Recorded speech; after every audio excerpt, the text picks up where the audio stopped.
berkenaan dengan pengaturan Ustaz, Dengan apa? apa gimana hukumnya kita mempercayai perakiraan dari BMKG tentang ramalan cuaca? Ya. Baik, ini pernah ada pertanyaan kepada Syekh bin Baz rahimahullah tentang bagaimana hukumnya seseorang yang meyakini tentang perkiraan cuaca. Ini sebenarnya bukan hanya di negara kita, Pak. Banyak di negara-negara lain termasuk di Saudi Arabia juga demikian. Tentang kondisi bai'ah al-jaw, keadaan dari udara.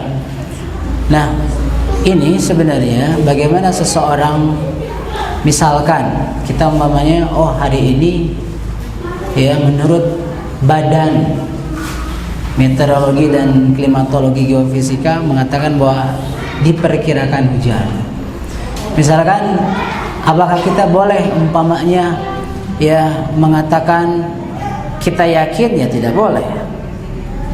Ya, kita umpamanya ini diperkirakan menurut para ahli dalam BMKG ini diperkirakan hari ini adalah hujan. Melihat dari sisi indikasi-indikasi yang ada, ini tidak termasuk syirik.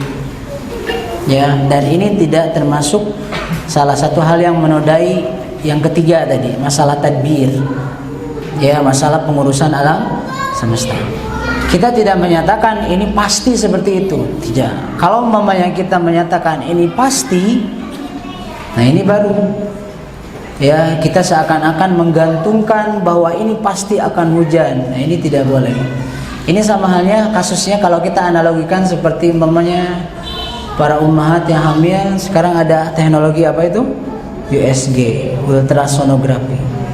Ya. Nah, ini hanya penampakan yang secara alat saja. Ya. Bisa saja Allah Subhanahu wa taala dengan kehendaknya mengubah jenis kelamin anak tersebut. Ya, seperti itu. Jadi, kalau yang kita mendengarkan masalah perakiraan cuaca, apakah itu umpamanya boleh kita umpamanya memperkirakan cuaca ini hujan atau boleh, tapi tidak dengan meyakini dengan pasti. Karena kepastian hujan, panas itu hanyalah pengurusan siapa? Allah Subhanahu wa taala. Demikian.